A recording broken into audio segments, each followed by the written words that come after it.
எத்தனை பேர் வார்த்தையை கேட்க ஆயத்தமாக இருக்கீங்க? ஆமென். போன வாரம் நம்ம எதை குறித்து பார்த்தோம் அப்படின்னு ஞாபகம் இருக்கா? சத்தமாக சொல்லுங்க. தேவனுடைய ராஜ்யத்தின் ஞானம், அது குறித்து பார்த்தோம். வராதவங்க கேட்காதவங்க யூடியூப்பில் இருக்கும். ஸோ அந்த செய்தியை போய் நம்ம என்ன பண்ணுங்கள், திரும்பியும் கேளுங்க. கேட்காதவங்க முதல் முறை கேட்குறவங்களா இருந்தாலும் போய் என்ன பண்ணுங்கள், கேளுங்க.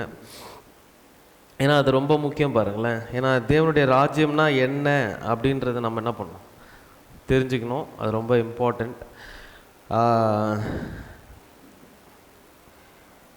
சரி, இன்றைக்கி போன வாரம் நம்ம முடித்த இடத்துலேருந்து இன்றைக்கி ஆரம்பிக்கலாம் அப்படின்றது தான் நம்ம போன வாரமே சொன்னோம். ஸோ போன வாரம் முழு நேர ஊழியம் அப்படின்னா என்ன அப்படின்னு நம்ம என்ன பண்ணோம், கடைசியாக ஒரு 4 காரியங்கள் பார்த்தோம். அதாவது ஒரு லைன் பார்த்தோம். அது ஞாபகம் இருக்கா? யாராவது சொல்ல முடியுமா?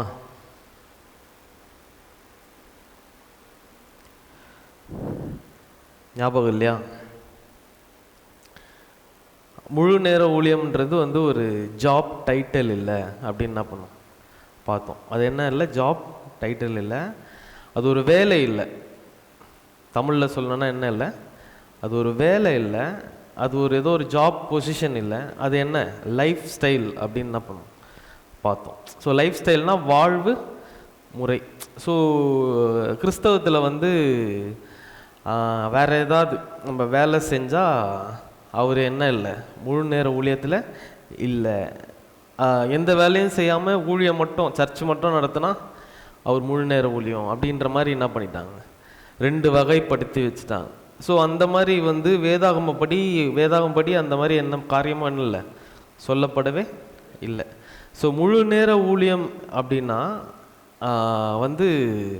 ஏதோ ஒரு வேலை கிடையாது, ஒரு ஜாப் பொசிஷன் இல்லை. அது என்னவா இருக்கா, நம்ம வாழ்வு முறையாக இருக்கு. ஸோ அது யாருக்கு மட்டும் இல்லை, ஊழியம் செய்கிறவங்க பாஸ்டர்ஸ்க்கு மட்டும் இல்லை, கிறிஸ்துவின் சரீரமாகிய சபையில் இருக்கிற எல்லாருக்கும் முழு நேரமும் என்ன தான் வேலை, ஊழியம்தான் நமக்கு இருக்கிற அசைன்மெண்ட்டாக இருக்குது. மினிஸ்ட்ரி தான் நம்மளுடைய அசைன்மெண்ட்டாக இருக்குது. எத்தனை பேருக்கு புரியுதுங்களா? ஸோ முழு நேர ஊழியம், பகுதி நேர ஊழியம், வேலை செஞ்சுட்டே ஊழியம் செய்கிறாரு பார்ட் டைமில், அந்த மாதிரிலாம் எதுவுமே இல்லை. ஸோ நான் போன வாரம் எக்ஸாம்பிள் சொல்லும் போது, நம்ம ஒரு பிள்ளைக்கு தகப்பனாக இருக்கிறதோ இல்லை ஒரு மனைவிக்கு கணவனாக இருக்கும்போது அந்த டைமில் என்ன பண்ண மாட்டோம், பார்ட் டைமாக இருக்கீங்களா ஃபுல் டைமாக இருக்கீங்களா என்ன பண்ண முடியாது, கேட்க முடியாது. அப்படி கேட்டால் என்ன ஆகிடும், தப்பாகிடும். ஸோ அந்த மாதிரி தான் மினிஸ்ட்ரியில் நீ ஃபுல் டைமாக பார்ட் டைமான்னு கேட்டால் என்ன ஆகிடும், தப்பாகிடும். ஸோ என்ன மினிஸ்ட்ரினா, ஊழியனா என்னென்னா, எல்லா காரியங்கள்லையும் நம்ம செய்கிற வாழ்க்கையில் ஒரு சின்ன சின்ன காரியத்திலையும் நம்ம என்ன பண்ணுறோம், கிறிஸ்துவை வெளிப்படுத்தணுமான்னு கேட்டால் அது டவுட்டு தான். ஆனால் வெளிப்படுத்தணும், அதுதான் நம்மளோட மினிஸ்ட்ரியாக இருக்குது. அவருடைய இமேஜை நம்ம இந்த உலகத்தில் காட்டணும் அப்படின்றதுனால தான் நம்மளை அவருடைய இமேஜில் என்ன பண்ணணும், படைச்சார். எத்தனை பேருக்கு புரியுது? ஏன் அவர் சாயலில் படித்தார்னா, அவருடைய கேரக்டரிஸ்டிக்ஸ், அவர் எப்படிப்பட்டவர்னு இந்த உலகத்துக்கு காட்டுறதுக்கு யாரை தான் வச்சுருக்காரோ, நம்ம தான் இந்த உலகத்தில் வச்சுருக்காரு. இதுதான் நமக்கு கொடுக்கப்பட்ட அசைன்மெண்ட்டாக இருக்குது. அதுதான் என்ன சொல்லலாம், ஊழியம். ஸோ ஃபஸ்ட்டு இந்த முழு நேர ஊழியம் அதெல்லாம் நம்ம பார்த்தோம். ஆக்சுவலாக டைட்டில், ஸோ ஊழியம் என்றால் என்ன அப்படின்றது ரொம்ப முக்கியம். அந்த ஊழியம் அப்படின்ற வார்த்தையிலே அந்த அர்த்தம் என்ன பண்ணுது இருக்கு. யாராவது சொல்ல முடியுமா என்ன அர்த்தம்? ஒருத்தருக்கு சர்வ் பண்ணுறோம் அப்படின்னா என்ன அர்த்தம்? அதான் ஊழியம்னா ஒருத்தருக்கு என்ன செய்யணுமா, பணிவிடை செய்யணும். சர்வன்ட் அப்படின்னு கேள்விப்பட்டிருக்கீங்களா? சர்வன்ட்னா என்னது, சர்வ் பண்ணுறோம். ஸோ சர்வன்ட்னாலே ஏதோ யாருக்கும் அடிமை அந்த மாதிரி தான் நம்ம பணிவிடையை என்ன பண்ணுறோம் நினைக்கிறோம். ஆனால் பணிவிடைன்றது ஒரு இடத்துல இருந்து இன்னொருத்தருக்கு ஒரு காரியத்தை கற்றுத்தரதோ இல்லை அவங்களுக்கு அந்த பணிவிடை செய்கிறது தான் ரொம்ப முக்கியம். அதுக்கு ஒரு இருதயம் என்னவா இருக்கு, தேவையாக இருக்குது. ஸோ சர்வன்றது ஏதோ ஒரு லோவான ஒரு இது கிடையாது, அதுதான் இருக்கிறதுலே ஹையான காரியம். புரியுதுங்களா? நமக்கு தேவன் என்ன பண்ணாராம், வந்து ஊழியம் செய்தார். ஸோ சர்வ் பண்ணுறது, ஒருத்தருக்கு பணிவிடை செய்கிறது ரொம்ப முக்கியம். ஸோ இந்த ஊழியம்ன்ற வார்த்தைக்கு என்னென்னா பணிவிடைன்னு என்ன பண்ணணும், ஒருத்தருக்கு பிறருக்கு செய்யணும். சர்வ் பண்ணுறதுக்கு தான் நம்மளை என்ன பண்ணியிருக்காரு, தெரிந்து கொண்டு இருக்கிறார். ஸோ ஊழியம் என்றால் வந்து நம்ம சர்விங் டு ஒன் அனதர். பக்கத்தில் பார்த்து சொல்லுங்கள், serving to one another. So அதுதான் ஊழியம். ஸோ எது ஊழியம், வாட் இஸ் மினிஸ்ட்ரின்றது பார்த்தோம். விச் இஸ் மினிஸ்ட்ரி அப்படின்னா அந்த குமாரத்துவத்தில் என்ன பண்ணுறோம், முதிர்ச்சி அடைந்த குமாரர்களாக நம்ம ஆகணும் அப்படின்றது தான் தேவன் நமக்கு வைத்திருக்கிற திட்டம். முதிர்ச்சி அடைந்த, அதாவது எப்படி சொல்கிறது, புத்திரர்கள் ஆகணும் அப்படின்னா என்ன அர்த்தம் சொல்லுங்களேன். என்ன புத்திரர்கள் ஆகணும்னா என்ன அர்த்தம்? மெச்சூர் சன்னா என்ன அர்த்தம்? மெச்சூர் சன் ஆகிறதுனா என்ன அர்த்தம்? முதிர்ந்த புத்திரர்கள் ஆகிறதுனா என்ன அர்த்தம்? சரி, வேற மாதிரி உங்களுக்கு பதில் சொல்கிற மாதிரி கேட்குறேன். முதிர்ந்த புத்திரர்கள்னால் யார் மாதிரி ஆகணும்? பிதாக்கு நம்மளை படைத்த தேவனுக்கு ஒரு குமாரன் இருக்காராம். அவர் பேர் என்னது? இயேசு. ஸோ அவர் தான் யார், அவருக்கு தேவனுக்கு புத்திரனா, அவரை போலவே புத்திரர்கள் ஆகணும் தான் நம்மளை என்ன பண்ணார், உண்டாக்கினார். எத்தனை பேருக்கு புரியுது, அது தெரியுமா? அது இப்போ அது என்ன பண்ணுங்க, தெரிஞ்சுக்கோங்க. முதிர்ந்த புத்திரர்கள்னா இயேசுவை போல நாமளும் இருக்கணும் அப்படின்றது தான் நம்மளுடைய படைத்ததற்கான நோக்கமே. எத்தனை பேருக்கு புரியுது? ஸோ இந்த பூமியில் இயேசுவை வெளிப்படுத்த தான் நம்ம என்ன பண்ணுறோம், இருக்கும். இந்த திரியேக தேவனை பூமியில் வெளிப்படுத்துறதுக்கு தான் நம்ம என்ன பண்ணுறோம், இருக்கும். அதுதான் நம்மளுடைய ஊழியம். பக்கத்தில் சொல்லுங்கள், அதுதான் நம்மளுடைய ஊழியம். புரியுதுங்களா? ஸோ ஊழியம்னா என்னதுன்னா சர்விங் ஒன் அனதர். எது ஊழியம் அப்படின்னா குமாரத்துவத்தை, முதிர்ந்த குமாரர்களை வெளிப்படுத்துறது தான் என்னது ஊழியம். எத்தனை பேருக்கு புரியுது? ஸோ இயேசு இந்த உலகத்தில் வந்து இருக்கும் போது எப்படி இருந்தாரோ, எதெல்லாம் வெளிப்படுத்தினாரோ அந்த காரியங்கள்லாம் நம்மளால என்ன பண்ண முடியும், வெளிப்படுத்த முடியும். அதுதான் என்னவா இருக்கும், ஊழியமாக இருக்குது. எத்தனை பேருக்கு புரியுது? பாருங்களேன், இன்றைக்கி ரொம்ப நேரம் பேச போகிறதில்ல, ஏன்னா நமக்கு இதெல்லாம் இருக்கிறதுனால, ப்ரோக்ராம்ஸ்லாம் இருக்கிறதுனால டக்குன்னு ஒரு 20 மினிட்ஸில் என்ன பண்ணிடுவோம், முடிச்சிடுவோம். ஸோ அதுக்கு முன்னாடி நீங்கள் என்ன பண்ணணும்னா இந்த காரியத்தை கவனித்து கேட்கணும். அது ரொம்ப இம்பார்ட்டண்ட். ஏன்னா இப்போ பாருங்களேன், நம்ம எது ஊழியம் அப்படின்னு தெரிஞ்சுக்கிட்டா நம்ம அந்த ஊழியத்தை செய்ய என்ன பண்ணிடும், ஸ்டார்ட் பண்ணிடும். எத்தனை பேருக்கு புரியுது? இப்போ நீ ஒரு ஊழியம்னு ஒன்று புரிஞ்சு வச்சுருக்கிறது, உனக்கு புரிஞ்சாலுமே அந்த ஊழியத்தை என்ன பண்ணுறதில்ல. நம்ம புரிஞ்சு வச்ச ஊழியத்தையும் செய்ய முடியாமல், ஊழியம்னு என்னன்னு தெரியாமல் என்ன பண்ணுறோம், ஒரு கில்ட்டில் போய் என்ன பண்ணியிருக்கோம், ஆண்டவருக்காக ஏதாவது செய்யணும் பிரதர், ஆண்டவருடைய ராஜ்யத்துக்காக ஏதாவது செய்யணும். எத்தனை பேர் அந்த மாதிரி ஆசைப்படுறீங்க? ஆசைப்படாதவங்க யாராவது இருப்பீங்களா? ஆண்டவருக்காக ஏதாவது செய்யணும், ஆனால் என்ன செய்கிறது? பக்கத்தில் பார்த்து சொல்லு, ஆண்டவருக்காக என்ன செய்கிறது? பக்கத்தில் பார்த்து திருப்பி சொல்லி, நீ செய்கிறதெல்லாம் ஆண்டவருக்காக செய்கிறது தான். எத்தனை பேருக்கு புரியுது? இப்போது நம்ம வந்து இப்போ ஒரு சிஸ்டர் போயிட்டு ஒரு வீட்டு வேலை செய்கிறாங்க. வீட்டு வேலை செய்யும் போது அப்படியே பாத்திரத்தெல்லாம் கழுவுறாங்க, இது பண்ணுறாங்க, அது பண்ணுறாங்க. அப்போ ஆண்டவர் எங்கே இருப்பார்? சரி, பாத்திரம் கழுவுற இடத்துக்கெல்லாமா வருவார்?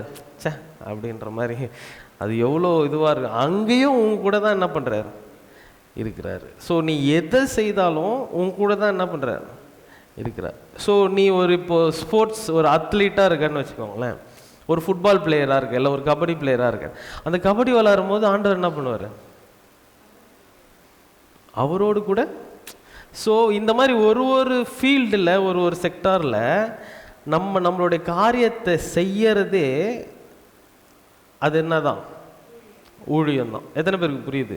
ஆனால் அதில் தேவனை நம்ம எப்படி வெளிப்படுத்துகிறோம் அதுதான் ரொம்ப இம்பார்ட்டண்ட். வெளிப்படுத்துறதுக்கு அதுக்கு முன்னாடி என்ன தேவைன்னா அவரை அறிகிற அறிவு தேவை. புரியுதுங்களா? அறிகிற அறிவு இருந்தால் தான் அவரை என்ன பண்ண முடியும், வெளிப்படுத்த முடியும். ஸோ நம்ம செய்கிற எல்லா காரியத்திலையும் கிறிஸ்துவை வெளிப்படுத்த வேண்டும். அதுதான் ஊழியமாக இருக்குது. எத்தனை பேருக்கு புரியுது? புரியுதுங்களா? அந்த ஆத்தும ஆதாயம், இந்த ஆதாயம், அந்த ஆதாயம். நம்ம கிறிஸ்தவத்தில் ஊழியன்னு கேட்டால் என்னது? ஆத்தும பாரம், சபைகளை கட்டுறது, இந்த மாதிரி பில்டிங்கு, அந்த மாதிரி இந்த மாதிரி காரியங்கள் தான் சொல்லுவாங்க. இப்போ நம்ம அதெல்லாம் இல்லைன்னு சொல்ல, பட் ஆனால் பில்டிங் கட்டுறது வந்து ஊழியம் அல்ல. இப்போ பாருங்களேன், இந்த ஆத்துமாக்கள்லாம் இருக்கீங்கன்னா நீங்கள் வந்து இங்கே உட்காந்து என்ன பண்ணுறீங்க? ஒரு ஃபேனை போட்டு, லைட்டை போட்டு, சேரை போட்டு உட்காந்து, இங்கே ஒரு ஸ்டேஜ் போட்டு, டிவி போட்டு, இதுக்கெல்லாம் என்ன தேவை? இந்த ஒரு நல்ல பில்டிங் தேவை. ஆனால் இந்த பில்டிங் தான் நோக்கமாயிடுச்சுன்னு வச்சுக்கோங்களேன், அதுதான் ரொம்ப கஷ்டமாயிடும். எத்தனை பேருக்கு புரியுது? இப்போ பாருங்களேன், இந்த என்எல்ஏஜி, அதாவது நியூ லைஃப் செலிப்ரேஷன் சென்டர் எத்தனை பேர் பார்த்தீங்க? இந்த வேல்ஸ் காலேஜ் ரோட்டில் போயிருப்பீங்களே, சர்வீஸாக அட்டன் பண்ணியிருப்பீங்க நிறைய பேர். அந்த மாதிரி அந்த இடத்துல போயிட்டு நாங்கள் கூட ஒரு வெட்டிங்க்கு போனோம். போயிருக்கும் போது என் ஃப்ரெண்டோட வெட்டிங்க்கு போகும்போது அவ்வளோ பிரம்மாண்டமாக என்ன பண்ணியிருக்காங்க, அந்த ஆலயத்தை கட்டியிருக்காங்க. பயங்கரமாக கப்பல் மாதிரி இருக்குது. அந்த இன்னொரு சைடு வந்து அவ்வளோ பெருசாக இருக்குது. இன்னொரு சைடு ஒரு டவர் கட்டியிருக்காங்க. இந்த ஜோகோ கம்பெனி பார்த்துருந்தீங்கன்னா தெரியும், அவங்க கட்டின டவருக்கு ஈக்குவலாக என்ன பண்ணியிருக்காங்க, கட்டியிருக்காங்க. ஸோ இதெல்லாம் நாங்கள் பார்த்துட்டு சரி ஓகே, ஆர்கிடெக்சரெல்லாம் இன்ஃப்ராஸ்ட்ரக்சராக என்ன இருக்குது, நல்லா இருக்குது அப்படின்னு போய் இப்படி ஒரு ஃபோட்டோ எடுக்கிறோம். உடனே அங்கே இருக்கிறவங்களாம் என்ன சொல்கிறாங்க, ஃபோட்டோ எடுக்காது, ஃபோட்டோவே எடுக்க உள்ள பில்டிங் என்ன பண்ணக்கூடாதான், ஃபோட்டோ எடுக்கக்கூடாது. சரி, ஏதோ ஒரு செக்யூரிட்டி பர்பஸாக கூட இருக்கட்டும்னு வச்சுக்கோங்களேன். ஸோ இப்போது நாங்கள் வெறும் வெளியிலேருந்து தான் பார்த்தோம். சரி, அந்த டவர் பயங்கரமாக ஹியூஜாக இருந்தது, பயங்கர பிரம்மாண்டமாக இருந்தது. சரி, ஒரு ஃபோட்டோ எடுக்கலான்னு எடுக்கும். சப்போஸ் நாங்கள் அது உள்ளே போனதில்லை பாருங்களேன், அது உள்ளே போகிற நிறைய பேர் வந்து அது ஸ்டேட்டஸ் போடுறாங்க. போகும்போது என்ன இருக்குது, கிட்டத்தட்ட ஒரு 1000 கணக்கான, அது 30,000 கெப்பாசிட்டியோ 30,000 பேர் உட்கார்ற மாதிரி இருக்கிற ஒரு பெரிய ஸ்டேடியம் மாதிரி என்ன பண்ணியிருக்காங்க, கட்டியிருக்காங்க. அது உள்ளே என்ட்ராகும் போது அந்த 30,000 பேரும் சேர்ந்து என்ன பண்ணுறாங்க, ஒரு ஆராதனை பாடலை பாடும்போது அங்கே ஒரு இதுன்னு ஆகுது, உனக்கு கிரியேட் ஆகும்போது அந்த இதில் வந்து உன்னோட ஹார்மோன்ஸ்லாம் என்ன ஆகும், அப்படியே இதுவாகும் போது அப்போ பார்த்தா இதான்டா பரலோகம், பக்கத்தில் போக சொல்லி இதுதான் தேவனுடைய ராஜ்யம், பரலோகத்திலே வந்த மாதிரி எவன் மாதிரி இருக்குன்னு எல்லாரும் ஸ்டேட்டஸ், நம்ம ஆட்கள் உட்பட எல்லாம் என்ன பண்ணுறாங்க, ஸ்டேட்டஸ் போடுறாங்க. ஆனால் ரியலாக எவன் அப்படி இருக்குமா அப்படின்னு கேட்டால் எவனோட பர்பஸ் வந்து அது இல்லை பாருங்களேன். ஸோ அந்த மாதிரி தேவனுடைய ராஜ்யம், சபையை கட்டுறதுன்னு நம்ம இவ்வளோ பெரிய சபையை கட்டிட்டோம், என்ன பண்ணலாம், நம்மளுடைய அச்சீவ்மெண்ட்ஸாக என்ன பண்ணிக்கலாம், சொல்லிக்கலாம். ஆனால் அது என்ன தாக்கத்தை அவருடைய ராஜ்யத்துக்கு உருவாக்குச்சு அப்படின்னு கேட்டால் ஜீரோவாக தான் இருக்கும். நம்ம வந்து உட்காந்து என்ன பண்ணலாம், நல்லா ஆராதிக்கலாம். ஒரே நேரத்தில் 30,000 பேர் கூடி வர்றதுக்கு ஒரு இடம் இருக்குதா, நல்லதா கேட்டால் நல்லது. எத்தனை பேருக்கு புரியுது? ஸோ நமக்கு வீடு வேணும்னு கேட்டால் நல்லதா, நல்லது. அதே மாதிரி வீடு நல்லதுன்ற மாதிரி சர்ச்சு பில்டிங்கும் ஒன்று தான், நல்லது தான். ஆனால் பில்டிங் நோக்கமாச்சுன்னா, அது ஊழியமாச்சுன்னா அது நல்லது அல்ல. எத்தனை பேருக்கு புரியுது? ஸோ இந்த பில்டிங் வந்து முக்கியம் இல்லை, நம்ம குமாரனை இயேசு கிறிஸ்துவை இந்த உலகத்தில் வெளிப்படுத்துறது தான் ஊழியமாக இருக்குது. எத்தனை பேருக்கு புரியுது? இது ரொம்ப சிம்பிளான காரியன்ற மாதிரி இருக்கும். அந்த சிம்பிளான பக்கத்தில் பார்த்து சொல்ல, அந்த சிம்பிளான காரியம்னா இவ்வளோ நாள் புரியல உனக்கும் எனக்கும் புரியாமல் ஆத்துமாதாயம் பண்ணுறோம், சபையை கட்டுறோம் அப்படின்னு என்ன பண்ணுறோம், ஏதாவது ஒன்று பண்ணிட்டு இருக்கோம் பாருங்களேன். சபையை கட்டுறதோ ஆத்தும ஆதாயம் பண்ணுறதோ தேவனுடைய ராஜ்யத்தை கட்டுறதில்ல. நீ கிறிஸ்துவை வெளிப்படுத்தும் போது அப்போ தான் ஆத்துமாக்கள் என்ன ஆகும், ஆதாயமே. புரியுதுங்களா? எப்போ சோல்ஸ் வந்து ஜீசஸ் பக்கம், ஆண்டவர் பக்கம் திரும்பினா, இயேசுவை போல் நீ இருந்தால் தான் என்ன பண்ண முடியும், திருப்ப முடியும். அவனுக்கு போய் நீ ட்ராக்ஸ் கொடுக்கறதுனால என்ன ஆகாது, திரும்பாது. புரியுதுங்களா? சோதரம் பிரதர் அப்படின்னு ஒரு ட்ராக்ஸ் கொடுக்குறீங்களா, இயேசு உங்களை நேசிக்கிற, அப்புறம் மூஞ்ச பார்த்தே என்ன பண்ண மாட்டான், சிரிக்க கூட மாட்டான். ட்ராக்ஸ் கொடுக்கும்போது இவனுக்கு சர்ச்சுக்கு வந்து என்ன பண்ணுறதுன்னு என்ன பண்ணணும், வரவே மாட்டான். அந்த மாதிரி எது ஊழியம் அப்படின்னு நம்ம என்ன பண்ணணும், முதலாவது தெரிஞ்சுக்கணும். அதுதான் ரொம்ப முக்கியம். இந்த வருடம் கட்டப்படுகிற ஆண்டு, திரும்ப கட்டப்படுகிற ஆண்டு. ஸோ நீ எது ஊழியம், எது ராஜ்யம். போன வாரம் என்ன பார்த்தோம், அவர் ராஜ்யம்னா என்ன, அந்த ராஜ்யத்தின் ஞானத்தை குறித்து பார்த்தோம். அந்த ஊழியம் அப்படின்னா, மினிஸ்ட்ரின்னா என்ன? ஒருவருக்கு ஒருவர் சர்வ் பண்ணுறது, ஒருவருக்கு ஒருவர் பணிவிடை செய்கிறது. எப்படின்னா, இயேசு கிறிஸ்து எப்படி இந்த பூமியில் இருந்தாரோ அவரை இந்த பூமியில் வெளிப்படுத்துறது தான் நம்மளுடைய ஊழியமாக இருக்குது. ஸோ மூணாவது என்ன சொன்னேன்? அரை நேரம், பகுதி நேர ஊழியம், முழு நேர ஊழியம்னு ஒன்று இல்லவே இல்லை. அதே நேரத்தில் முழு நேர ஊழியன்றது பாஸ்டருக்கு மட்டுமானது இல்லை. முழு நேர ஊழியம்ன்றது முழுசுமாக நீ வாழ்கிற வாழ்க்கை தான் முழு நேர ஊழியம். எத்தனை பேருக்கு புரியுது? இது புரிஞ்சாலே இப்போ நீ மட்டும், நாங்கள் மட்டும் ஊழியர்கள் இல்லை, நீயும் யார் தான்? ஊழியர்கள் தான். யாருக்கு? Servant of God. இப்போ சர்வன்ட் ஆஃப் காடுன்னு ஒன்று, உன் சர்வன்ட் மைண்ட் எங்கே போவோம்? நீ வேலையாளை எப்படி ட்ரீட் பண்ணுறியோ, நான் சர்வன்ட் ஆஃப் காடு. சர்வன்ட் ஆஃப் காட் அப்படி கிடையாது. காடுக்கு நீ ஒர்க்கு, அவருடைய இதில் நீ என்ன பண்ணுற? வேலை செய்கிற. புரியுதுங்களா? இப்போது ஒருத்தருக்கு அம்பானி கம்பெனியில் அம்பானி கீழே வேலை கிடச்சிதுன்னா எப்படி சும்மா இருப்பியா? நான் வந்து அம்பானிக்கு வேலைக்காரனாக இருப்பேன் அப்படியா சொல்லுவேன்? யாருக்கு வேலையாளாக இருக்கேன்? ஸோ எவ்வளோ களவு சர்வன்ட் ஆஃப் காடோ, அதே நேரத்தில் நீ சன் ஆஃப் காட், பக்கத்தில் பார்த்து சொல்லு, சர்வன்ட் ஆஃப் காடாக இருக்க மாதிரி son of God. Son of காடாக இருக்கிறதுனால தான் என்ன பண்ணுறியா? சர்வன்ட் ஆஃப் காடாகவே இருக்கிற. ஸோ சர்வன்ட், சன், இது எல்லாமே ஒன்று தான். எத்தனை பேருக்கு புரியுது? ஸோ சர்வன்ட் ஆஃப் காடுன்றதுனால ஏதோ குறைச்சி இல்லை, அவரை மகிமைப்படுத்தணுன்றதுனால உன்னை குறைச்சிக்கிறேன்னு இல்லை. நீ அப்போ அவரை மகிமைப்படுத்தணும்னா அவருடைய ஒரே குமாரனாகிய இயேசு கிறிஸ்துவை போல் இந்த பூமியில் இருக்கிறது தான் நீ என்ன பண்ணுற? அவரை மகிமைப்படுத்துகிற காரியமாக இருக்குது. எத்தனை பேர் இந்த சோஷியல் மீடியாலெல்லாம் உங்களுக்கு தெரியுமான்னு தெரில, நிறைய பேர் இருக்கீங்க. இப்போது ரீசெண்டாக வந்து இந்த எப்ஸ்டன் ஃபைல்ஸ்னு ஒன்று வந்துச்சு. அதாவது வந்து சிறு குழந்தைகளை என்ன பண்ணுறாங்க, கடத்தி கொண்டு போய் நிறைய பேருங்க. இப்போ டெல்லியிலேயே என்ன நியூஸ் வந்திருக்கு, இந்த வருஷம் ஆரம்பிச்சே கிட்டத்தட்ட எவ்வளோமா, அது 15 நாளுக்குள்ளே ஏதோ ஒரு 800 பேர்கிட்ட என்ன ஆயிருக்காங்க, குழந்தைகள் காணாமல் போயிருக்காங்க. அதில் 90% 80% பெண்களாக என்ன பண்ணுறாங்க, பெண் குழந்தைகளாக இருக்காங்க. ஸோ இவ்வளோ கொடூரமான காரியம்லாம் என்ன பண்ணுது, உலகத்தில் நடக்குது, எவ்வளோ வருஷமாக நடந்துட்டு இருக்கு. அதுதான் இப்போ தான் என்ன பண்ணுது, வெளியே வருது. அது மட்டும் இல்லாமல் டெல்லியில், நம்ம நாட்டில் இந்த வருஷம் என்ன பண்ணியிருக்கு, வருஷம் ஆரம்பிச்சு இவ்வளோ கொஞ்ச நாட்களில் இவ்வளோ பேர் என்ன ஆயிருக்காங்க, காணாமல் போயிருக்காங்க. எங்கே போகிறாங்க அந்த குழந்தைங்கள்லாம்? அவங்க நிலைமையெல்லாம் நினச்சி பாருங்களேன். புரியுதுங்களா?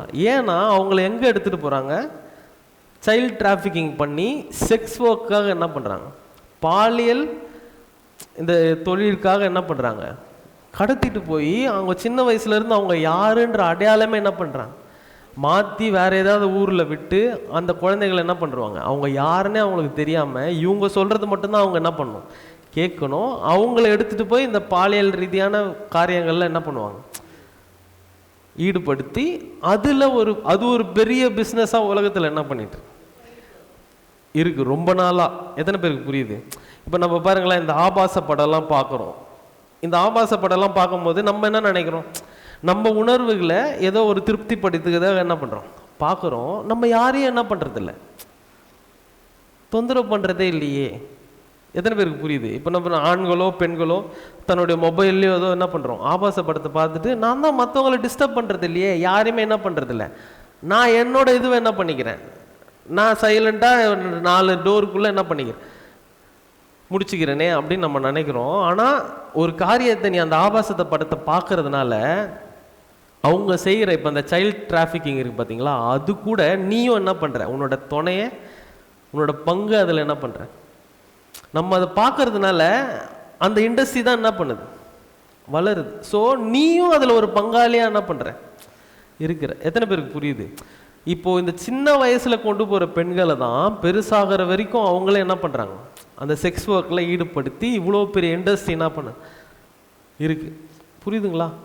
ஸோ இப்போ இந்த மாதிரி காரியம் இருக்கும்போது, இப்போது இந்த அமெரிக்கா தேசத்தில் சார்ந்தவராக என்னன்னு தெரில, அந்த எப்ஸ்டன் அப்படின்னு ஒருத்தர் என்ன பண்ணுறார், ஜெஃப்ரி எப்ஸ்டன்.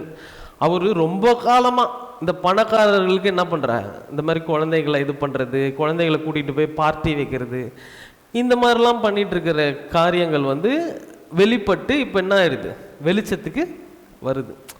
இப்போதான் அது ஏன் வெளிச்சத்துக்கு வருதுன்னா, அதுலேயும் நிறைய அரசியல்கள்லாம் என்ன பண்ணுது இருக்கு. என்னதான் இருந்தாலும் அது ஏற்றுக்கொள்ள முடியாத ஒரு காரியமா இருக்கு. இப்போ இதை பார்த்த உடனே நம்ம இதை சோஷியல் மீடியாவில் ஷேர் பண்ணும்போது, மனித குலம் இவ்வளோ இருள் அடைஞ்சதா, டார்க்னஸ் ஆஃப் ஹியூமனிட்டி அப்படின்னு எல்லாரும் அப்படியே பதறாங்க. இப்போ சோஷியல் மீடியா பார்த்து இப்போ எங்கன்னா நம்பிக்கை அப்படின்ற இடத்துல இருந்து நம்பிக்கையற்ற இடத்துக்கு என்ன பண்ணுறாங்க. மனித குலம் இவ்வளோ ஒஸ்ட்டாக இருப்பானா, மனுஷனால இவ்வளோ ஒஸ்ட்டாக இருக்க முடியுமா அப்படின்னு சொல்லிட்டு ஒரு சாத்தான் எப்படி எடுத்துகிட்டு போகிறான் பாருங்க. ஓப்லேருந்து ஓப்லெஸ்னஸ்லேருந்து என்ன பண்ணுறாங்க, நம்பிக்கை அப்படின்ற ஒரு விஷயமே என்ன இல்லை உலகத்தில் இல்லாத மாதிரி. ஏன்னா ஹியூமனிட்டி என்ன ஆயிடுச்சு, இவ்வளோ கீழே போக முடியுமா. ஒரு குழந்தைன்னு கூட பார்க்காம அந்த குழந்தைய என்ன பண்ணாங்களாம், பாலியல் ரீதியாக துன்புறுத்த மட்டும் இல்லாமல் அந்த குழந்தையே என்ன பண்ணுவாங்களாம், சமைச்சு ஹியூமன் ஃப்ளெஷ் என்ன பண்ணுறாங்க, சாப்பிட்றாங்க. அது மட்டும் இல்லாமல் அது எப்படி டிஸ்போஸ் பண்ணுவாங்களாம், மெக்டோனல்ட்ஸ் இருக்குது பாருங்கள், கேஎஃப்சி மெக்டோனல்ட்ஸு, அந்த மாதிரி இடத்துக்கு மீட்டோடு சேர்த்து இந்த மனுஷனோட சரீரத்தையும் என்ன பண்ணுவாங்க, கலந்து விட்டுருக்காங்களாம் இவ்வளோ நாள் அப்படின்லாம் சொல்கிறாங்க. அது எவ்வளோக்கு அளவு உண்மைன்னு தெரியல. அங்கே ஃபாரின்லலாம் எப்படின்னா ஆம்பர்கர்னு இருக்கும், அந்த மீட்டெல்லாம் என்ன பண்ணுவாங்க சேர்த்து ஒரு கறி மாதிரி வைப்பாங்க, அதை பர்கருக்குள்ளே வச்சு என்ன பண்ணுவாங்க சாப்பிடுவாங்க. ஸோ அந்த கறியில் இந்த குழந்தைகளோட சரீரத்தெல்லாம் அப்படி தான் என்ன பண்ணியிருக்காங்களாம், டிஸ்போஸ் பண்ணியிருக்காங்க. ஸோ இதெல்லாம் கேட்கும்போது நம்மளால் என்ன பண்ணவே முடியல. இவ்வளோ நாள் நம்ம தொலைஞ்சு போன நம்ம குழந்தைங்களே நம்ம சாப்பிட்டுட்டு இருந்தோம்டா அப்படி இப்படின்னு சோஷியல் மீடியாவில் பயங்கரமாக ஷேர் ஆகும்போது அவ்வளோதான். கடவுள் இருக்காரா இல்லையா டாபிக்லேருந்து போய் மனுஷனே இல்லை இப்படி இருக்கிறானுங்களே அப்படின்ட்டு ஒரு நம்பிக்கை அப்படின்ற இடத்துலேருந்து நம்பிக்கையற்ற இடத்துக்கு உலகம் என்ன பண்ணிட்டு இருக்கு, போய்கொண்டிருக்கு. இப்போ இதெல்லாம் எவ்வளோ அளவுக்கு தப்பு நம்ம பேசுகிறோமோ, அதே நேரத்தில் இந்த சோஷியல் மீடியாவில் இப்போ கிரியேட் ஆகிற இந்த பிம்பம் ஒரு நம்பிக்கைன்ற இடத்துலேருந்து மனித குலத்தை எங்கே எடுத்துகிட்டு போகுது, நம்பிக்கையற்ற இடத்துக்கு எடுத்துகிட்டு போகிற ஒரு காரியம் நடந்து கொண்டு இருக்கு. இப்போ இந்த ரெண்டு காரியத்துக்கும் தீர்வு என்ன அப்படின்னா, என்ன தீர்வு சொல்லுங்க. இப்போ அதிகாரம், கேபிட்டலிஸ்ட் அப்படின்னு ஆங்கிலத்தில் என்ன பண்ணுவோம் சொல்லுவாங்க. எத்தனை பேருக்கு அது அந்த வார்த்தை தெரியும்ல. அதிகாரத்தில் இருக்கிற பணக்காரர்கள், அரசியல்வாதிகள் இவங்கெல்லாம் இருக்காங்க பாருங்களேன். பணம் இருந்தால் ஒரு பிஸ்னஸ் பண்ணால் அவங்க இதில் இருக்காங்க, அதிகாரத்தில் இருக்காங்க, அவங்களுக்கு ஒரு பவர் இருக்குது. பாலிடிக்ஸில் இருந்தால் அவங்களுக்கு பவர் இருக்குது. ஸோ இவங்கெல்லாம் யாருன்னா கேபிட்டலிஸ்ட் அப்படின்னு சொல்லுவாங்க. இப்போ எப்படி நம்ம ஊரில் ஜாதி பார்க்குறோம் கேஸ்டிஸ்ட், அப்புறமா அவங்கள ஒடுக்குறவங்க அப்படிலாம் சொல்கிறோமோ கிளாசிஸ்ட் அப்படின்னு சொல்லுவாங்க. கிளாசிஸ்ட்னா அது மாதிரி தான். ஸோ அந்த மாதிரி இவங்க கேபிட்டலிஸ்ட், அதாவது அதிகாரத்தில் பவரில் இருக்கிறவங்க தான் உலகத்தையே என்ன பண்ணுறாங்க, ஆண்டு கொண்டு இருக்கிறாங்க அப்படின்னு கேபிட்டலிஸ்ட்டுக்கு எதிராக பேசுகிற நிறைய மக்களோ நிறைய என்ன சொல்லுவாங்க அந்த மூமெண்ட்ஸோ என்ன பண்ணுது இருக்குது. கம்யூனிஸ்ட் இருக்குது, கம்யூனிஸ்ட் தான் மெயினாக என்ன பண்ணுவாங்க அந்த கேபிட்டலிஸ்ட்டுக்கு எதிராக. கம்யூனிசம் அப்படின்னு ஒரு வந்தது கேபிட்டலிஸ்ட்டுக்கு எதிராக பேசுறதுக்காக தான் வந்துச்சு. ஏன்னா இப்போ பாருங்களேன், கிறிஸ்தவத்திலுமே பணம் இருந்தால் அது என்ன தீங்கான காரியம், பணம் இருக்கிறவெல்லாம் கெட்டவன் அப்படின்னு ஒன்று என்ன பண்ணியிருக்காங்க. அதே மாதிரி தான் உலகத்துலையுமே பல்வேறு இடத்துல பணம் இருந்தாலும் அவன் என்னவா இருப்பான், கெட்டவனாக இருப்பான் அப்படின்னு ஒரு மைண்ட் செட் இருக்குது பாருங்களேன். இப்போ அதுக்கேற்ற மாதிரி இந்த மாதிரி நியூஸ்லாம் வரும்போது எல்லா பணக்காரனும் கெட்டவன் தான். இப்போ அந்த இவர் வெளியிட்ட சம்பவத்தில் மோடி பேர் வருதான், ட்ரம்ப் பேர் வருதான், எல்லார் பேரும் என்ன பண்ணு வருது. அந்த ஆள் வச்ச பார்ட்டியில் எல்லாரும் போயிருக்கிறாங்க, அவர் பேசின இதில் எல்லாரும் வருது. அப்படிலாம் எல்லாமே என்ன பண்ணுறாங்க. அப்போ உலகத்தில் எல்லாருமே என்ன பண்ணுறாங்க, இவ்வளோ மோசம்லாம் இருக்கானுங்களே, அவங்க ரியல் முகம் தெரியுது வெளியே, அப்படிலாம் என்ன பண்ணுறான் ஒரு பிம்பத்தை உருவாக்குறான். ஸோ ஏன் உலகம் இந்த இடத்துக்கு போச்சுன்னா, பக்கத்தில் பார்த்து சொல்லு, ஊழியம் அப்படின்னு சொல்லி சர்ச்சுக்குள்ளேயே உக்காந்து இந்த சவுத்துலேயே போட்டு இந்த சேரை தேய்ச்சதுனால தான் உலகம் இப்படி. அது உலகம், பக்கத்தில் பார்த்து சொல்லு, அது உலகம், அது நமக்கு வேண்டாம் அப்படின்னு சொன்னதுனால தான் உலகம் எங்கே இருக்குது, பாதாளத்தில் இருக்கு. புரியுதுங்களா? கேபிட்டலிஸ்ட் அப்படின்னா அதிகாரத்தில் இருக்க வேண்டியவங்க இருந்தால் அதிகாரம் எப்படி இருக்கணுமோ அப்படி இருந்திருக்கும். எத்தனை பேருக்கு புரியுது? இப்போ பிரச்சனை பவரும் மணியும் அல்ல. எத்தனை பேருக்கு புரியுது? பணம் இருக்கிறவன் பணம் இல்லாதவனை என்ன பண்றான்னா ஆளுகிறான். எத்தனை பேருக்கு தெரியும் அந்த வசனம்? புரியுதுங்களா? அப்போ கடன் வாங்கினவன் கடன் கொடுத்தவனுக்கு அடிமையாக இருக்கும். ஸோ பவர் இருக்கணும், மணி இருக்கணும்னு என்ன பண்ணுவான்? ரூல் பண்ண தான் செய்வான். ஆனால் அது எப்பேற்பட்டவங்கிட்ட அந்த பணம் இருக்குன்றது தான் முக்கியம். புரியுதுங்களா? இப்போ கிறிஸ்தவம் என்ன பண்ணிச்சு?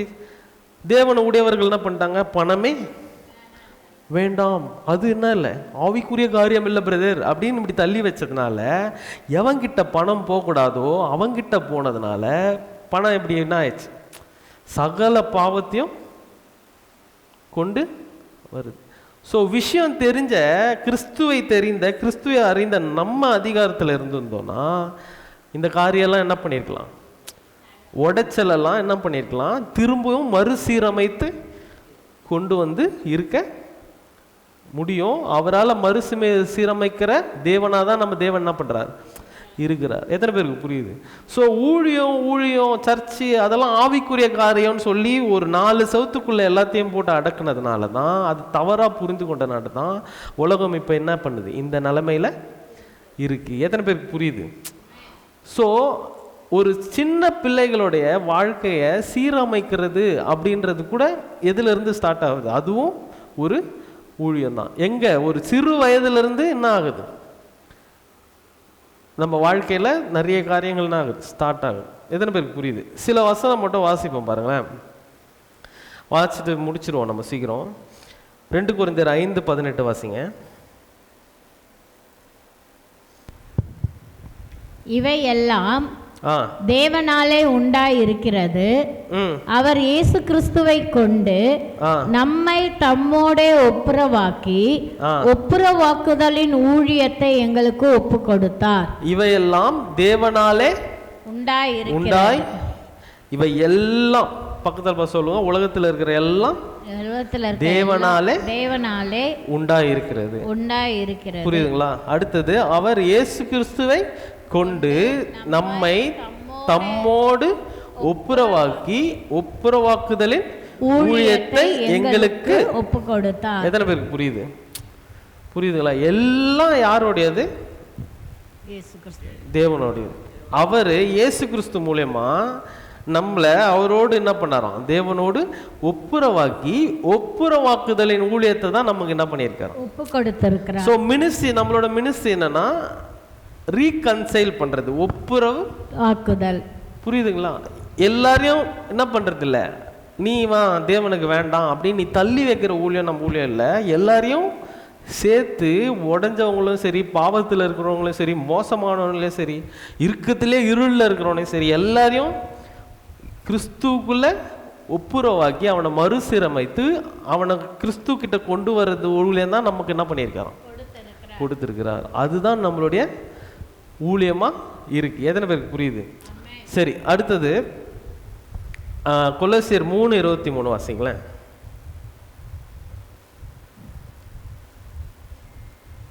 நீங்கள் கர்த்தராகிய கிறிஸ்துவை சேவிக்கிறதினாலே சுதந்திரமாகிய பலனை கர்த்தராலே பெறுவீர்கள் என்று அறிந்து. நீங்கள் கர்த்தராகிய இயேசு கிறிஸ்துவை சேவிக்கிறதினாலே சுதந்திரமாகிய பலனை கர்த்தராலே பெறுவீர்கள். புரியுதுங்களா? யாரை சேவிக்கிறதுனால? இயேசு கிறிஸ்துவை சேவிக்கிறதுனால அந்த சுதந்திரமாகிய அந்த ஃப்ரீடம் அப்படின்ற பலனை நம்ம என்ன பண்றோம்? அனுபவிக்கிறோம். எத்தனை பேருக்கு புரியுது? நம்ம எதுக்கோ உட்பட்டவங்க இல்லை, யாருக்கும் அடிமை இல்லை. நம்ம எப்படி இருக்கோமா? ஃப்ரீயா கிறிஸ்துக்குள்ள, ஃப்ரீ இன் கிரைஸ்டா என்ன பண்றோம்? இருக்கிறோம். எத்தனை பேருக்கு புரியுது? சரி, அடுத்தது 24 வாசிங்க. எதை செய்தாலும் அதை மனுஷர்களுக்கென்று செய்யாமல், எதை செய்தாலும் அதை யாருக்கென்று செய்யாமல்? மனுஷர்களுக்கென்று செய்யாமல் கர்த்தருக்கென்று மனப்பூர்வமாய் செய்யுங்கள். மனப்பூர்வமாய் செய்யுங்கள். புரியுதுங்களா? நமக்கு இருக்கிற ஒரு பலன் என்னன்னா, இயேசு கிறிஸ்துவை தொழுது கொள்றதுனால சுதந்திரமாகிய ஒரு பலனை நம்ம என்ன பண்றோம்? பெற்றுக்கொண்டிருக்கோம். ஸோ எதை செஞ்சாலும் யாருக்கென்று? கர்த்தருக்கென்று. மனுஷனுக்குன்னு செய்யாம, மனுஷனுக்காக செய்யாம கர்த்தருக்கென்று மனப்பூர்வமாய் செய்யுங்கள். ஸோ எல்லாமே நீ செய்கிற எல்லாமே என்னதான்? அவருக்கு ஊழியம்தான். எத்தனை பேருக்கு புரியுது? நீ எதை செஞ்சாலும் மனப்பூர்வமாக செஞ்சினா அதுதான் தேவனுடைய ஊழியமாக இருக்கு. எத்தனை பேருக்கு புரியுது? ஸோ நம்ம கிறிஸ்துவுக்காக அவருடைய ராஜ்யத்துக்காக ஏதாவது செய்யணும்னா நீ என்ன பண்ணணும்? மனப்பூர்வமாக கிறிஸ்துவை வெளிப்படுத்துறவனா நீ இந்த உலகத்தில் இருக்கிறது தான் தேவனுடைய ஊழியமாக இருக்கு. சரி, அடுத்தது மத்தேயு 28:18 போங்களேன். அப்பொழுது இயேசு சமீபத்தில் வந்து அவர்களை நோக்கி, வானத்திலும் பூமியிலும் சகல அதிகாரமும் எனக்கு கொடுக்கப்பட்டிருக்கிறது. இயேசு சமீபத்தில் வந்து அவர்களை நோக்கி, வானத்திலும் பூமியிலும் சகல அதிகாரமும் எனக்கு கொடுக்கப்பட்டிருக்கிறது. ஆகையால் நீங்கள் புறப்பட்டு போய் சகல ஜாதிகளையும் சீஷராக்கி பிதா குமாரன் பரிசுத்த ஆவியின் நாமத்திலே அவர்களுக்கு ஞானஸ்நானம் கொடுத்து. ஆகையால் நீங்கள் புறப்பட்டு போய் சகல ஜாதிகளையும் சீஷராக்கி பிதா குமாரன் பரிசுத்த ஆவியின் நாமத்திலே அவர்களுக்கு ஞானஸ்நானம். சகல ஜாதிகள்னா எல்லா தேசங்களையும் என்ன பண்ணி தேவனுக்கு சீஷராக்கி என்ன பண்ண பிதா குமாரன் பரிசுத்தாவின் நாமத்திலே அவர்களுக்கு ஞானஸ்தானம் கொடுத்து, நான் உங்களுக்கு கட்டளையிட்ட யாவையும் அவர்கள் கை கொள்ளும்படி அவர்களுக்கு உபதேசம் பண்ணுங்கள்.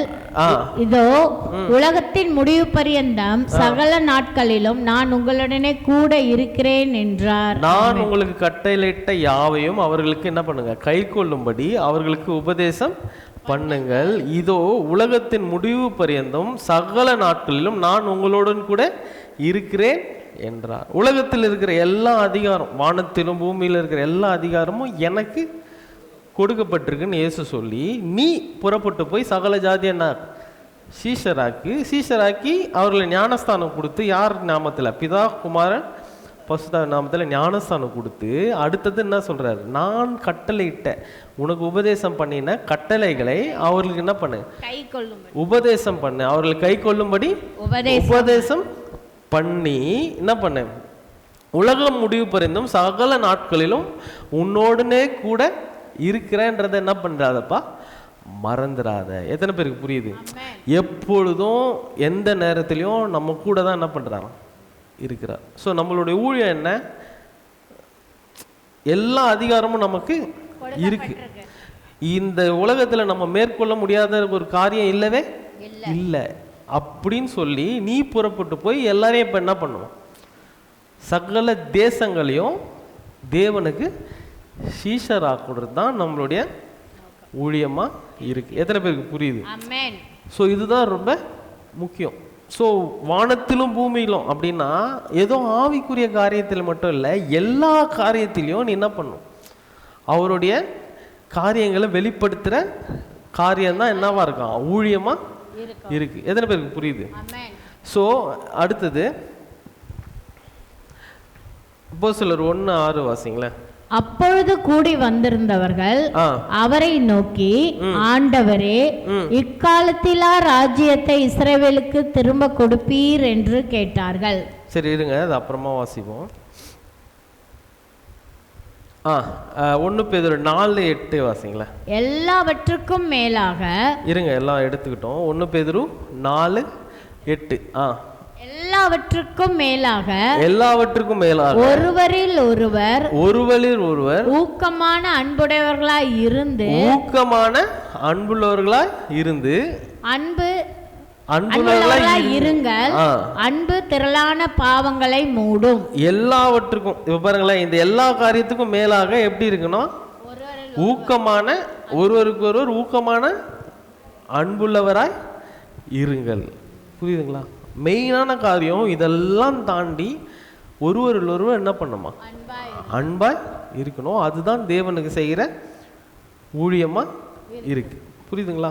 சகல காரியங்களையும் வானத்திலும் பூமியிலும் இருக்கிற சகல காரியத்தையும் என்ன பண்ணணும்? அதிகாரத்தை நமக்கு கொடுத்துருக்கிறாரு. நம்ம தான் போய் அதை என்ன பண்ணணுமா? மேற்கொள்ளணும். அப்படின்றது நான் ஒரு 7 மவுண்டன்ஸ் அப்படின்னு நான் சொன்னேன். ஞாபகம் இருக்கா யாருக்காவது?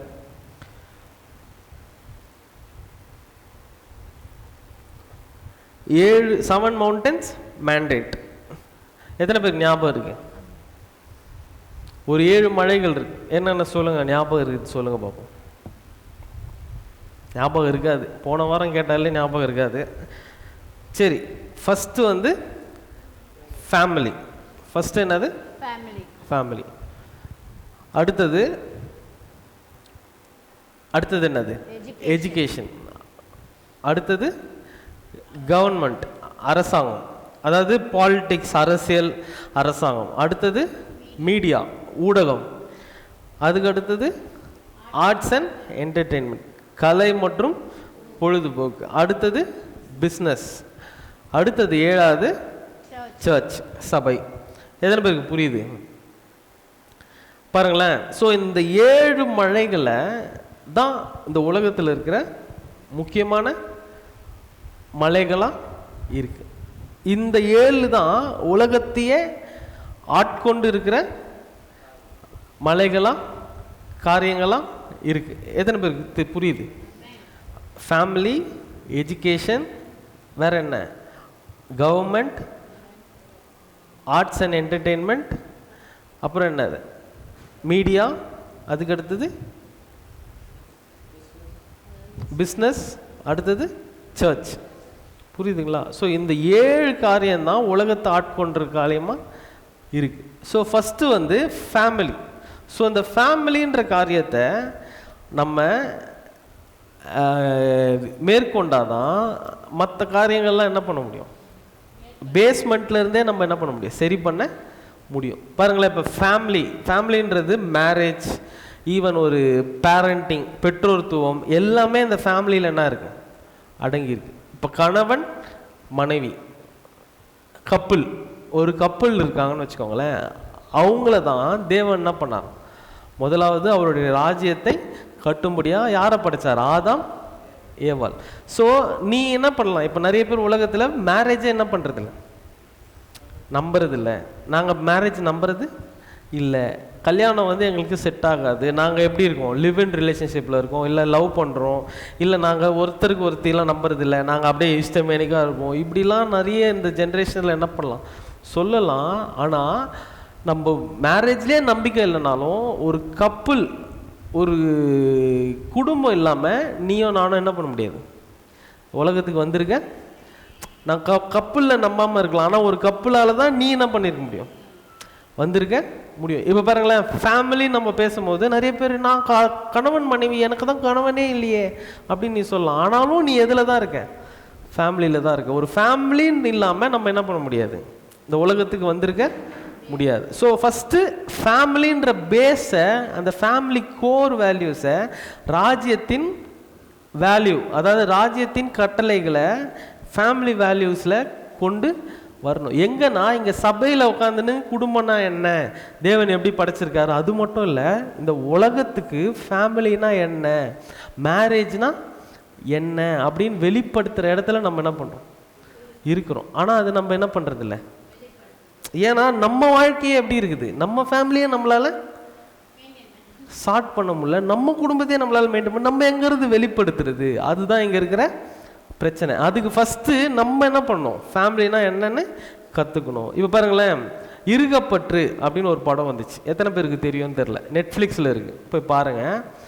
அது கணவன் மனைவி அந்த உறவை குறித்து என்ன பண்ணாங்க, எடுத்தாங்க. ஸோ அதில் அவங்க சொன்னதெல்லாமே கரெக்டுன்னு சொல்லலை, சில காரியங்கள் அதுலேயும் பிரச்சனைகள் இருக்குது. ஆனாலும் ஒரு ஃபேமிலி, ஒரு ஹஸ்பண்ட் அண்ட் ஒய்ஃப் ரிலேஷன்ஷிப் எப்படி இருக்குது, ஏன் டிவோர்ஸில் போய் முடியுது, அது எப்படி இது பண்ணலாம் அப்படின்னு அந்த கதையை ஒன்று எடுத்திருந்தாங்க பாருங்களேன். அந்த படம் எடுத்ததுனால அந்த வருஷம் நிறைய டிவோர்ஸஸ், அதாவது நிறைய விவாகரத்து என்ன ஆயிடுச்சான், கேன்சல் ஆச்சு. இது ஸ்டாட்டிஸ்டிக், என்னது ரெக்கார்டு என்ன பண்ணுது சொல்லுங்க.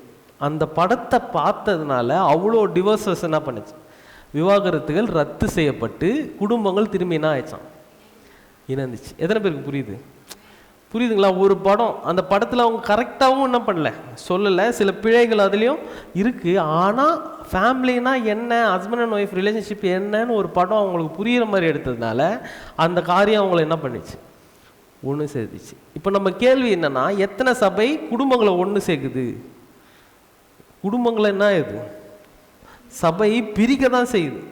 ஊழியம்னு போயிடுறாரு, இல்லை நீ உன் மனைவியை விட்டு வா அப்படின்றதுனால குடும்பங்கள் தான் என்ன பண்ணுது, பிரியுது. ராஜ்யத்தின் கட்டமைப்பில் குடும்பம் என்ன பண்ண மாட்டேங்குது, சேர மாட்டேங்குது. ஆனால் ஒரு படம் ஒருத்தன் சபைகள்னால என்ன பண்ண மாட்டேங்குது, சேர மாட்டேங்குது. ஆனால் ஒரு படம் நிறைய விவாகரத்துகளை என்ன பண்ணியிருக்கான் தமிழ்நாட்டில் கேன்சல் பண்ணியிருக்கு. புரியுதுங்களா?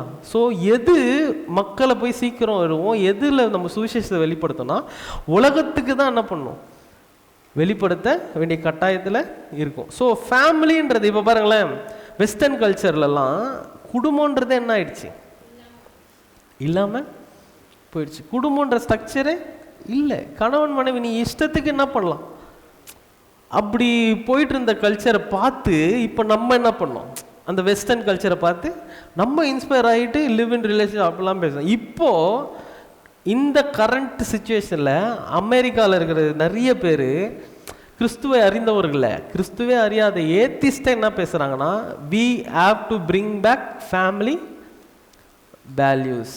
இந்த கணவன் மனைவி இந்த மேரேஜ் வேல்யூஸை திரும்பி நம்ம என்ன பண்ணோம், கொண்டு வரணும். ஏன்னா நம்ம என்ன பண்ணிட்டோம், எத்தனையோ காரியத்தை ட்ரை பண்ணி பார்த்துட்டோம், ஆனால் அதெல்லாம் ஒன்றுமே என்ன பண்ணல, வேலைக்கு ஆகலை. ஆனால் அந்த ஃபேமிலி வேல்யூஸ் தான் நம்மளை என்ன பண்ண முடியுது, திருப்பி கட்ட முடியுது அப்படின்னு சொல்லிட்டு இப்போ அவங்க என்ன பண்ணுறாங்க, பேக் டு பேசிக்ஸ் மாதிரி என்ன பண்ணுறாங்க, ஃபேமிலி வேல்யூஸ்க்கு திரும்பி வந்துட்டு இருக்காங்க. நம்ம அவங்கள பார்த்து என்ன பண்ணினுக்கிறோம், போயினுக்கிறோம் நம்ம தேசத்தில். இப்போ அந்த மாதிரி தான் என்னவா இருக்குது, நிலைமையாக இருக்குது. ஸோ சபை இந்த 7வது மலை இருக்குது பாருங்க, அந்த மலை என்ன பண்ணோன்னா ஃபஸ்ட்டு மலையை கைப்பற்றி அதில் தாக்கத்தை உண்டாக்குறவர்களாக இருக்கணும். அதுதான் என்னது, ஃபேமிலி. 2வது என்னது, எஜுகேஷன், கல்வி. இப்போ பாருங்க, பிள்ளைகளை சிறு வயசுலேருந்து அவங்க என்ன கற்றுத்தரோம் அப்படின்றது ரொம்ப முக்கியம். புரியுதுங்களா? இப்போ பாருங்க, எவ்வளோ பெண் பிள்ளைகளாக இருந்தாலும் சரி, ஆண் பிள்ளைகளாக இருந்தாலும் சரி, எவ்வளோ கேர்ஃபுல்லாக வளர்க்க வேண்டியதாக இருக்குது. இப்போ நம்ம வளர்க்குறது மட்டும் இல்லை, ஈவன் அவங்கள பாதுகாக்கவே என்ன பண்ண வேண்டியதாக இருக்குது, இருக்க வேண்டியதாக இருக்குது. இப்போது ஒருத்தர் நம்ம எப்படி ஓப்பனாக பேசணும், எப்படி சில காரியங்களுக்கு நோ சொல்லணும், ஒருத்தரை எப்படி, இப்போ பாருங்களா, எப்படி இந்த கிட்னாப் பண்ணுறாங்க, இந்த நிறைய குழந்தைகளை கூட்டிகிட்டு போகிறது, நீங்கள் நினைக்கிற மாதிரி படத்தில் காட்டுற மாதிரி ஏதோ மயக்க மருந்து வச்சு கூட்டின்னு போகிறது மட்டும் கிட்னாப் இல்லை. நிறைய குழந்தைகள் பேச தெரியாமல், ஒருத்தர் ஏதாவது ஒருத்தவங்களை அவங்களுக்கு தீங்கு செஞ்சால் திரும்பி பேசவே சில குழந்தைகள் என்ன பண்ணாது, தெரியாது.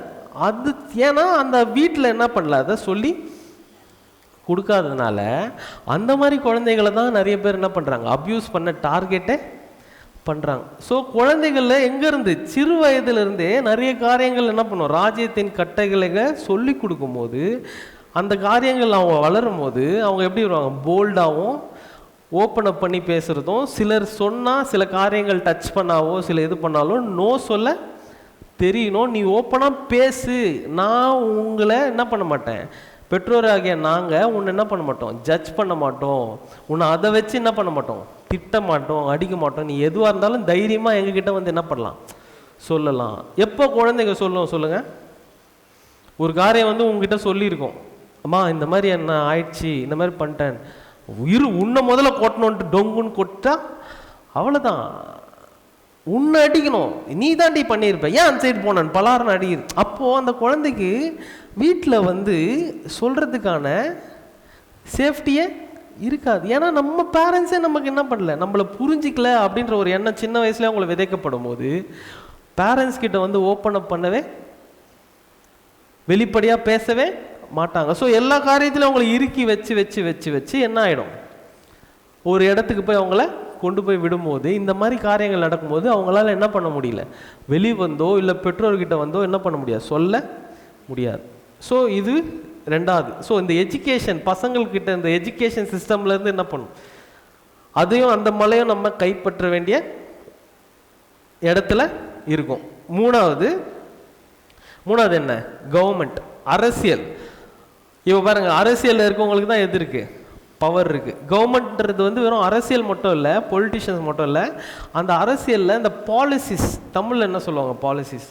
இந்த பாலிசிஸ் நம்மளுக்கு ஒவ்வொரு பாலிசியும் கிரியேட் பண்ணுறது யாராக இருக்காங்க, அரசியல்வாதிகளாக இருக்காங்க. ஸோ அந்த பாலிசிஸை கிரியேட் பண்ணுற இடத்துல நம்ம என்ன பண்ணணுமா, இருக்கணும். அந்த மலையும் நம்ம கைப்பற்ற வேண்டிய சூழ்நிலையில் இருக்கும். ஏன்னா இப்போ இருக்கிற பாலிசிஸ்லாம் எப்படி இருக்குது? இப்போ பாருங்கள், நம்ம தமிழ்நாட்டில் நம்ம சேஃபாக இருக்கோன்னா அதுக்கு இந்த இருக்கிற கவர்மெண்ட் தான் காரணம். எத்தனை பேருக்கு புரியுது? இப்போ உலகத்தில் நடக்கிறதெல்லாம் பாரு, அப்போ நீ சென்னை எவ்வளோ சேஃப்னு தெரியும். இப்படிலாம் நம்ம நிறைய நன்மைகள் சொன்னாலும் நம்ம இப்போ இருக்கிற கரண்ட் கவர்மெண்ட்டு என்ன பண்ணுறாங்க, ரொம்ப எப்படி சொல்கிறாங்க, அந்த வார்த்தை என்ன சொல்லுவாங்க, ரொம்ப ப்ராட் மைண்டடாக இருக்கிறதுக்கு, ரொம்ப நம்ம உதாரணமாக இருக்கணும் அப்படின்றதுக்காக நிறைய இந்த பாலின காரியங்கள்லாம் எப்படின்னா, ஒரு எல்ஜிபிடிக்யூ, இந்த ஆணும் பெண்ணும் கல்யாணம் பண்ணிக்கிறது, பெண்ணும் கல்யாணம் பண்ணுறது, அப்புறமா இது பண்ணுறது அது பண்ணுறது எல்லாத்தையும் ஆதரிக்கிறோம். ஏன்னா நாங்கள் எப்படி இருக்கிறோம், முன்னோடியாக இருக்கிறோம் அப்படின்னு சொல்லி நிறைய காரியங்களை தவறான காரியத்துக்கு என்ன பண்ணிகிட்டு இருக்கோம், கொண்டு போயிட்டு இருக்கிறாங்க. நம்ம கவர்மெண்ட்டில் நிறைய ப்ளஸஸ் இருந்தாலும் சில மைனஸஸும் இருக்குது. ஏன்னா இப்போ இந்த மாதிரி கவர்மெண்ட் பாலிசிஸில் நம்ம கிங்டம் பீப்புள் போய் அதை மேற்கொள்ளலாம் எங்கே போயிடும், ஃபேமிலியும் சரி ஜெண்டரும் சரி எப்படி போவோம், ரிவர்ஸில் போயிட்டு நம்ம பண்ண டிசைனில் இல்லாமல் வேறு டிசைனில் மாறிடும். எத்தனை பேருக்கு புரியுது? அதனால் கவர்மெண்ட் அப்படின்ற அரசியலையும் நம்ம கை கொள்ளுகிற மலையாக இருக்குது. அடுத்தது மீடியா, ஊடகம்னா என்னது, இந்த சோஷியல் மீடியா, இந்த பிரிண்ட் மீடியா, இந்த நியூஸு, இந்த மாதிரி காரியம், அந்த இண்டஸ்ட்ரியும் அந்த மலையும் நம்ம என்ன பண்ணோம், கைப்பற்றணும். எத்தனை பேருக்கு புரியுது? இப்போ இந்த பிரிண்ட் மீடியானா என்னங்க, பேப்பர், நியூஸ் பேப்பரு, இல்லை இந்த நியூஸு, அந்த மாதிரி காரியம். அடுத்தது ஆர்ட்ஸ் அண்ட் என்டர்டெயின்மெண்ட்.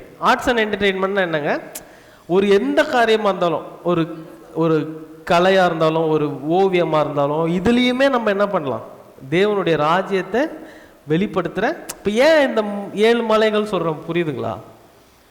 ஏன்னா நீ செய்கிற எல்லா காரியமும் இதில் என்ன பண்ணுறோம், நீ செய்கிற வேலையாக இருந்தாலும் சரி, தொழிலாக இருந்தாலும் சரி, எல்லாமே இந்த 7 மலைக்குள்ளே அடங்கிடும். எத்தனை பேருக்கு புரியுது? ஸோ நீ செய்கிற எல்லா காரியமே தேவன் செய்கிற ஊழியம்தான். புரியுதுங்களா? ஸோ இந்த 7 மலையை நீ இந்த சுவிசேஷத்தை புரிஞ்சு கைப்பற்றும் போது இந்த உலகத்தை மறுரூபமாக்குறது யார்கிட்ட தான் இருக்குது, நம்மக்கிட்ட தான் இருக்குது. அதுதான் தேவன் நமக்கு தந்த ஊழியமாக இருக்குது. சரி, ஆர்ட்ஸ் அண்ட் என்டர்டெயின்மெண்ட்னா என்னங்க, பொழுதுபோக்குனா என்ன? மெயினாக நமக்கு தெரிஞ்ச பொழுதுபோக்கு எது? படம், திரைப்படம்.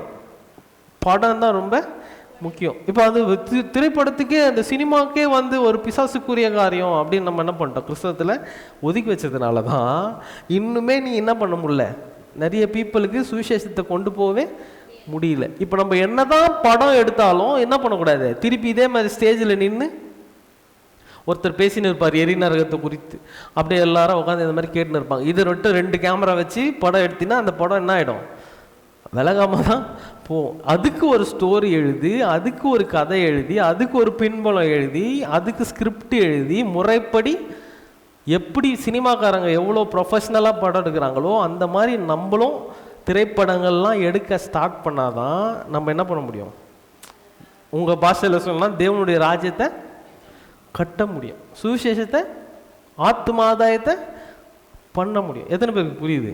ஸோ அது வந்து ஆர்ட்ஸ் அண்ட் என்டர்டெயின்மெண்ட். அதுக்கு அடுத்தது பிஸ்னஸ், வணிகம். ஸோ எப்படி அரசியல்வாதிகள் பவரில் இருக்காங்களோ, எப்படி சினிமாக்காரர்கள் பவரில் இருக்காங்களோ, அதே மாதிரி பிஸ்னஸ் பீப்புள் தான் எங்கே இருக்காங்க, பவரில் இருக்காங்க. இப்போ நம்ம நோக்கம் பவரோ மணியோ அல்ல, பணத்தை நம்ம பெற்றுக்கொள்ளணும், அப்போ தான் நம்ம பவர்ஃபுல்லாக இருக்கணும் அப்படின்னு அர்த்தம் இல்லை. ஆனால் பவரில் இருக்கிறவங்க எப்படி இருக்கணும் அப்படின்னு நம்ம என்ன பண்ணணும், தெரிஞ்சுக்கிட்டால் தான் இந்த காரியங்கள்லாம் நம்மளால் என்ன பண்ண முடியும், கைப்பற்ற முடியும். ஏன்னா அதை வெளிப்படுத்துறது யாருக்கிட்ட தான் இருக்குது, நம்மக்கிட்ட தான் இருக்குது. சரி, அடுத்தது 7வது என்ன, சபை. ஸோ இந்த 6 மலையும் கைப்பற்ற மலையாக தான் என்னவாக இருக்கணும், சபையாக இருக்கணும். எத்தனை பேருக்கு புரியுது? ஸோ இந்த 6 மலையும் இந்த 7வது மலையாக சபை கைப்பற்றும் போது இந்த உலகத்தில் மறுரூபம் நடந்தே தீரும். எத்தனை பேருக்கு புரியுது? இப்போ இருக்கிற எல்லா கொடுமைக்கும் ஏன் இவ்வளோ கொடுமை நடக்குது உலகத்தில், ஏன் இவ்வளோ கேவலமாக இருக்காங்க, ஏன் இவ்வளோ கேவலத்துக்கும் கேவலம் ஹியூமனிட்டி போயிடுச்சு அப்படின்றதுக்கு காரணம் என்ன சொல்லுங்க, நீயும் நானும், வேற யாரும் இல்லை. அவன் அவ்வளோ மோசமானவன். யார்? ஜெஃப்ரி எப்ஸ்டன். இவன் இவ்வளோ மோசமானவன்லாம் இல்லை. நீயும் நானும் தான் இருக்கிறதுலே மோசமானவன். அவனை காட்டிலும் மோசமானவன் யாரு? நீயும் நானும். ஏன்னா எல்லாத்தையும் தெரிஞ்சுக்கிட்டு மூடிக்கிட்டு உன் வேலையை மட்டும் பார்த்துன்னு இருக்கிற சுயநலவாதி மாதிரி சுயநலவாதி வேற யாருமே கிடையாது. புரியுதுங்களா? உனக்கு நீ பெற்றுக்கொண்டதை மற்றவர்களுக்கு என்ன பண்ணுவான்? சர்வ் பண்ணி அவங்களுக்கு ஒருவருக்கு ஒருவர் உதவி செய்யறதுக்கு பேர் தான் என்னவா? ஊழியமா இருக்கு. பாருங்களேன், இப்போ அந்த வசனத்தை மட்டும் வாசிச்சுட்டு முடிச்சிருவோம்.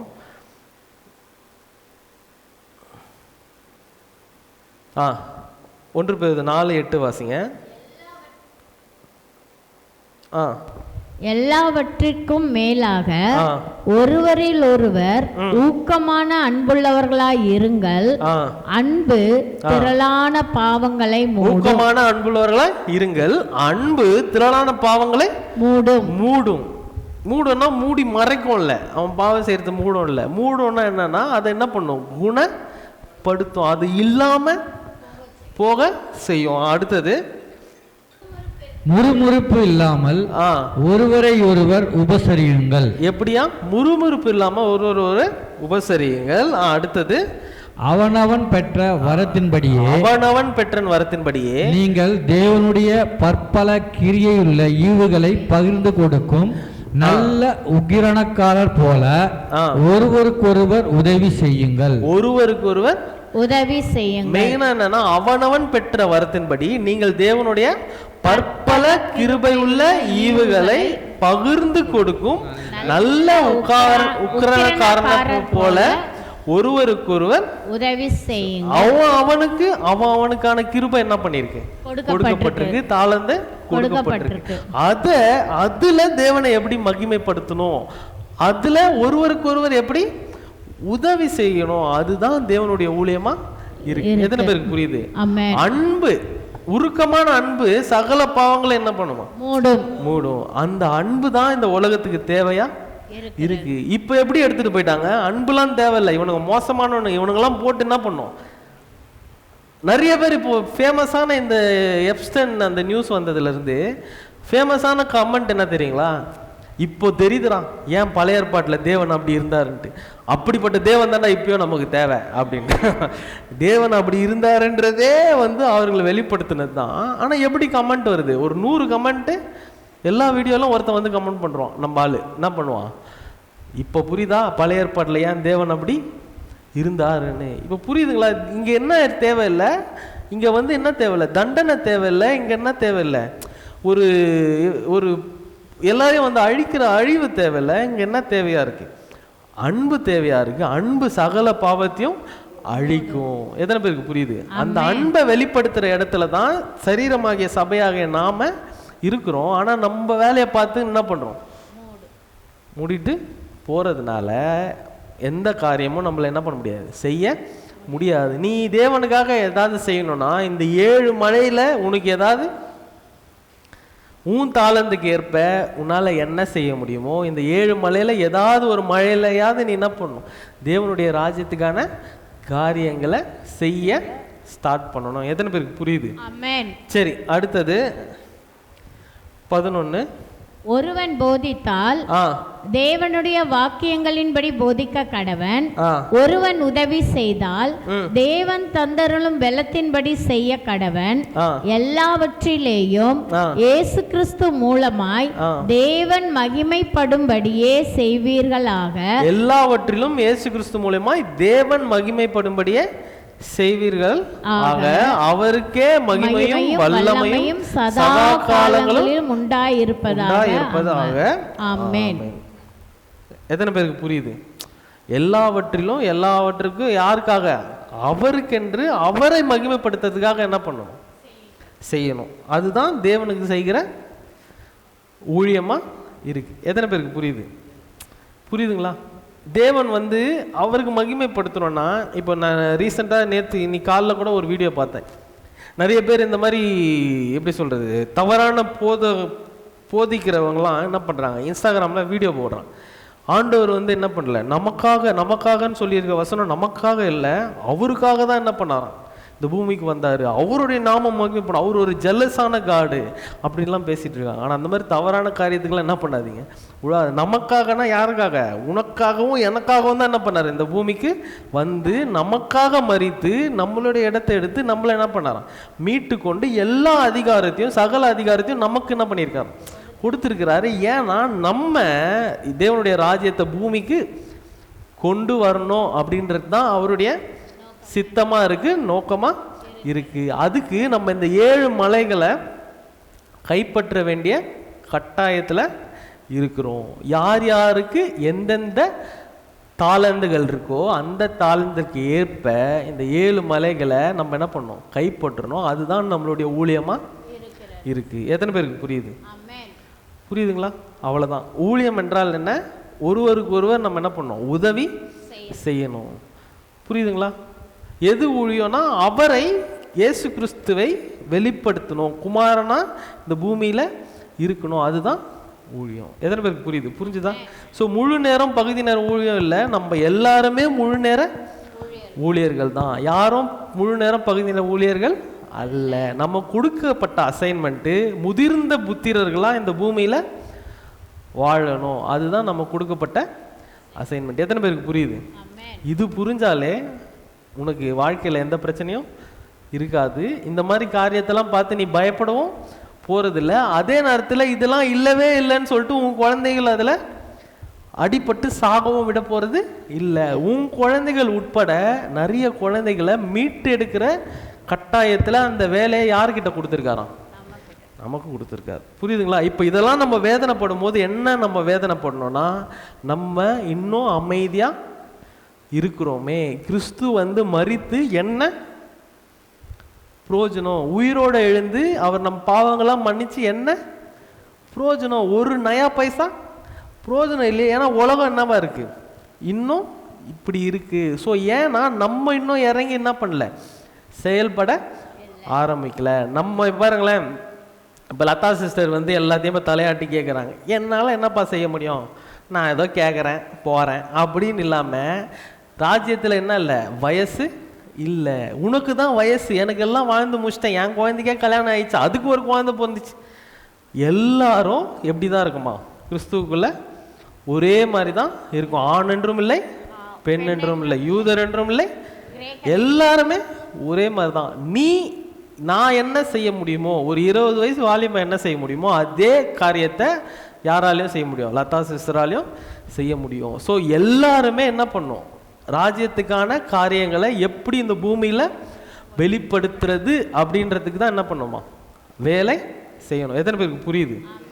ஸோ இதை புரிஞ்சாலே நம்ம எல்லாருமே நம்மளுடைய கரெக்டான ஊழியத்தில் என்ன பண்ணிடும், யார் யாருக்கு என்னென்ன ஊழியம் கொடுக்கப்பட்டிருக்கோ அந்தந்த ஊழியத்தில் நம்ம செயல்பட ஆரம்பிச்சிடும். எத்தனை பேருக்கு புரியுது?